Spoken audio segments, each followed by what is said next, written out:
बिस्मिल्लाहिर्रहमानिर्रहीम। अस्सलाम वालेकुम। मैं प्रोफेसर डॉक्टर अंजुम रहमान। आज मैं आपसे डिस्कस करूंगी मीनोपॉज यानी कि माहवारी किस उम्र में बंद होती है। क्या टाइम से पहले भी माहवारी बंद हो सकती है जिसको हम प्री मैच्योर मीनोपॉज कहते हैं, उसकी वजूहात क्या होती हैं और मीनोपॉज के जो सिम्टम्स हैं यानी कि जो उसके साइड इफ़ेक्ट्स हैं, जैसे कि हड्डियों का बुरबुरा हो जाना, यानी कि पेशेंट को कंप्लेन होती है कमर में दर्द होता है, या इसके साथ बहुत सारे सिम्टम्स हैं, हम उससे कैसे बच सकते हैं। देखिए जी, अल्लाह ताला का एक निज़ाम है। हर फीमेल एक डिफरेंट रिप्रोडक्टिव एरा से गुजरती है।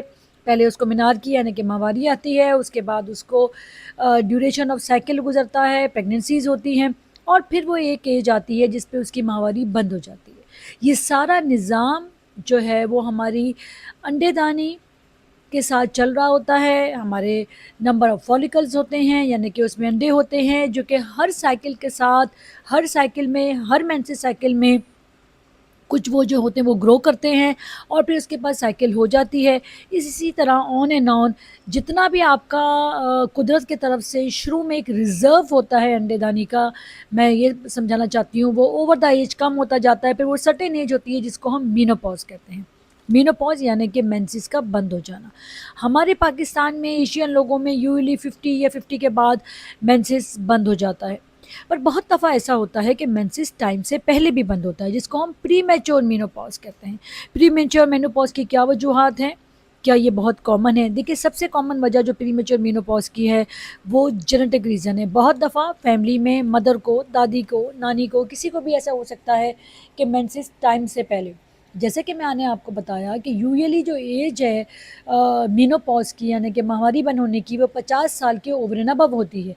इसी तरह अगर किसी को 40 साल में, 45 ईयर्स में मेंसेस बंद हो जाए, इसको हम प्री मैच्योर मेनोपॉज कहते हैं, यानी कि ये टाइम से पहले मेंसेस बंद हुआ है।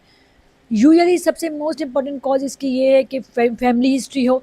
इसके अलावा खुदा न खास्ता वो पेशेंट, वो ख़वातीन जिनको अल्लाह ना करे किसी तरह का कोई कैंसर था, जिन्होंने रेडियोथेरेपी ली, उन्होंने कीमोथेरेपी ली, इनके अंदर मेनोपॉज होने का, प्री मैच्योर मेनोपॉज होने के बहुत ज़्यादा चांसेस हैं। कोई ऐसी सर्जरी हुई जिसमें आपकी अंडेदानी को निकाल दिया गया, या आपके अंडेदानी को इतना डैमेज किया गया कि उसके बाद भी प्री मैच्योर मेनोपॉज हो सकता है। या फिर वो ख़वातीन जिन्होंने कोई ऐसी हाई डोज मेडिकेशन ली जिन्होंने ओवर द टाइम आपकी ओवरी को सप्रेस कर दिया। इसके अलावा बहुत सारे हार्मोनल इम्बैलेंस भी हैं, वो जो इतना ज़्यादा ट्रिगर करते हैं कि ओवर द टाइम आपकी मेनोपॉज़ल सिम्टम्स आने लगते हैं। आपकी ओवरी यानी कि अंडेदानी काम करना छोड़ देती है, टाइम से पहले काम करना छोड़ देती है, और उसके बाद आपका मेंसेस टाइम से पहले बंद हो जाता है। हम डिस्कस करना चाह रहे थे कि वो ख़वातीन जिनको मेंसेस टाइम पे आता है उनको क्या तकलीफ़ हो सकती है। ये बड़े कॉमन सिम्टम हैं, जैसे कि तलवों का जलना, नींद का नहीं आना, रात को बेचैनी होना, बहुत ज़्यादा पसीने आना, दिल घबराना, पैल्पिटेशन होना, और most common cause, most common जिसकी वजह से पेशेंट क्लिनिक्स में आते हैं, इरिटेट रहते हैं, वो है हड्डियों का दर्द। बहुत ज़्यादा ख़वातीन आती हैं, हमें हड्डियों का दर्द है, कमर में दर्द है, और सबसे इम्पॉर्टेंट कॉज़ जिसको हम यूजुअली ओवरलुक कर जाते हैं और जो हमें ज़रूर देखना चाहिए, वो है कि प्रॉपर नींद का ना आना, इरिटेट रहना, मूड स्विंग्स। हमारी सोसाइटी में हम इन चीज़ों को इतना इम्पोर्टेंस नहीं देते, मगर जब आपका ब्रेन सेहतमंद होगा तो आपकी बॉडी सेहतमंद होगी। बड़ा कॉमन है कि फ़ीमेल चिड़चिड़ापन महसूस करती हैं, उनको नींद नहीं आती है, उनको मूड बुरा रहता है और वो बड़ी डिस्टर्ब फ़ील करती हैं। इवन बहुत सारी पेशेंट बहुत ज़्यादा एंग्ज़ायटी का शिकार हो जाती हैं। ये कॉमन मेनोपॉज़ल सिम्पटम्स हैं। जैसे कि ये एक नेचुरल प्रोसीजर है, हर खातून ने इस एज से गुज़रना है, और ये अल्लाह की तरफ से एक निज़ाम है जिसको उसने आगे जाके फ़ेस करना है। उसके जो साइड इफ़ेक्ट्स हैं डेफ़िनेटली वो भी कॉमन है। जैसे कि मैंने आपको बताया कि ओवर द टाइम अंडेदानी का रिज़र्व ख़त्म हो जाता है, कुछ ख़ास हार्मोन्स हैं जो कि बंद हो जाते हैं, कम हो जाते हैं, और उनकी वजह से ये सारे साइड इफ़ेक्ट्स होते हैं। तो ऐसा क्या हो जिसकी वजह से आपको ये साइड इफ़ेक्ट्स कम से कम हो? ऐसा नहीं हो सकता कि आपको हो ही ना, मगर मिनिमम। सबसे इम्पॉर्टेंट कि आप अपनी रिप्रोडक्टिव लाइफ में, अपनी पूरी ज़िंदगी में एक प्रॉपर बैलेंस डाइट को लें।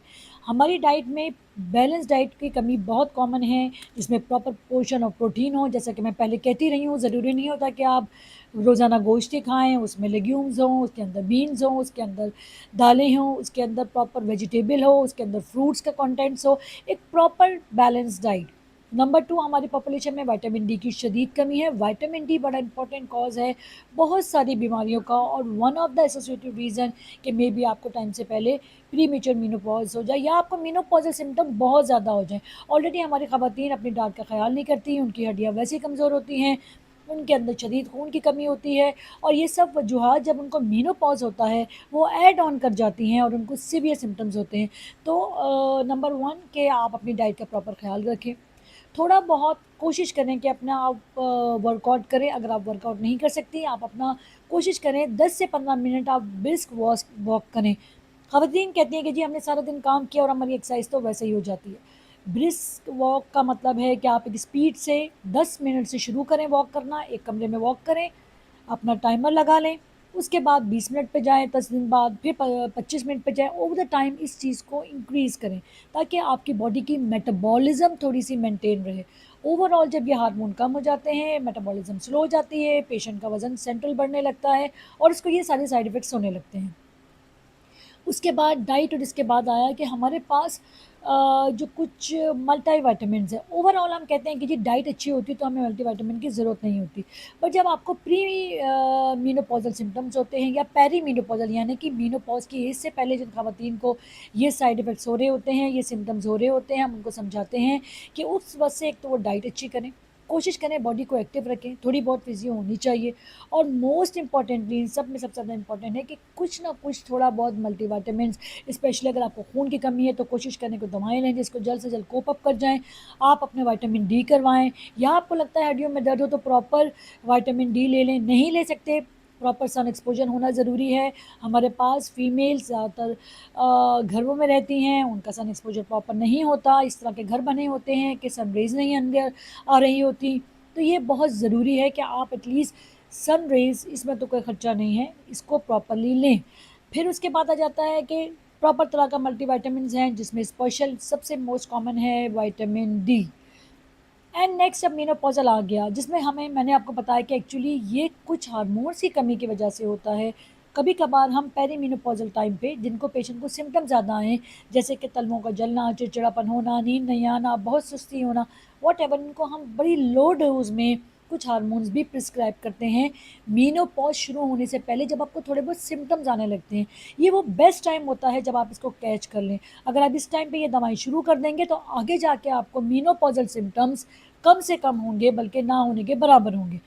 ख़वातीन हमारे पास आती जब है जब उनको फुल फ्लेज सिम्पटम्स आ जाते हैं, उनकी हड्डियाँ बिल्कुल भुरभुरी हो जाती हैं, उनके सारे सिम्पटम्स हो रहे होते हैं। ये वो टाइम होता है कि इस चीज़ को रिवर्स करना बड़ा मुश्किल है। मगर अगर आप अपने पेरीमेनोपॉज़ल टाइम्स पे या इवन अपने रिप्रोडक्टिव एज पे अपनी डाइट का ख़्याल करें, अपनी बॉडी का ख़्याल करें, अपनी सारी चीज़ों को मेंटेन करें, फिर उसके बाद जब पेरीमेनोपॉज़ल सिम्पटम्स आते हैं तो प्रॉपर्ली डॉक्टर के पास जाएँ।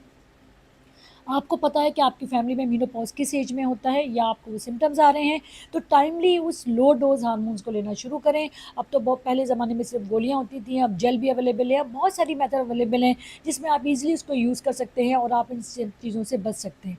और वन्स मेनोपॉज़ हो गया और उसके बाद भी अगर आपको ये सिम्पटम्स हैं, प्लीज़ अपने डॉक्टर के पास जाएँ, क्योंकि ये ज़रूरी है। ये चीज़ें आपको आपकी ओवरऑल बॉडी को बड़ा नेगेटिव इम्पैक्ट करेंगी, आपके लाइफ़स्टाइल को नेगेटिव इफ़ेक्ट करेंगी, और डेफ़िनेटली आप इसमें एक प्रॉपर अपनी लाइफ़ को एन्जॉय नहीं कर सकते।